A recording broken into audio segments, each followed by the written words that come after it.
இந்த வாரம் பார்த்தீங்கன்னா 26/5/2025 திங்கட்கிழமையில இருந்து ஒரு 4 நாளைக்கு உண்டான பதிவு. இந்த 4 நாள் எப்படி இருக்குன்னு பார்த்தீங்கன்னா திங்கட்கிழமை மட்டும்தான் மார்க்கெட் ஓப்பனிங் மைனஸ்ல இருக்கு. ஒரு 50 பாயிண்ட் மைனஸ்ல இருந்து ஒரு 150 பாயிண்ட் மைனஸ் ஆக சான்ஸ் இருக்கு. எந்த லெவல் வரையும் போய் ரீச் ஆகும்? 24,600 இந்த லெவல் வரையும் ரீச் ஆகும். இந்த லெவல் ரீச் ஆயிடுச்சுன்னா பக்கா லாங் போய்க்கிங்க. அப்ப லாங் போடுறது கண்டினியூவா இறங்குறதுக்கு உங்களுக்கு ஒரு ஸ்டாப்லஸ் வேணும்ல. அது 24,550 ஸ்டாப்லஸ் வச்சுக்கோங்க. அங்கிருந்து 4 நாளைக்கு சின்ன சின்ன அப்பு தான், பெரிய இந்த வாரத்துல கிடைக்காது.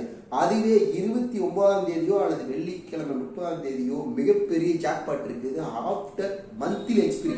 மந்த்லி எக்ஸ்பிரினா fin Nifty, mid cap, Nifty, bank Nifty, stock எல்லாமே மந்த்லி எக்ஸ்பிரி முடிஞ்சதும் வெள்ளிக்கிழமை மிகப்பெரிய ஜாக்பாட்.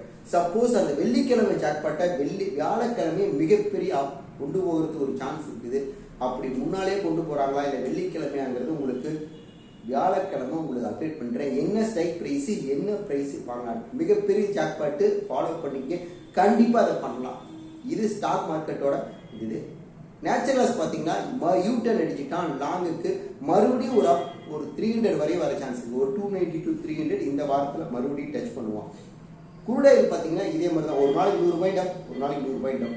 இந்த லெவல் தான் நார்மலாக போயிட்டு இருக்கு. இந்த 4 நாளைக்கு அப்புறம் என்னங்கிறது அடுத்த வாரம் மிகப்பெரிய அப்டேட். அந்த ஜாக்பாட்டை முடிச்சுட்டு பண்ணலாம்.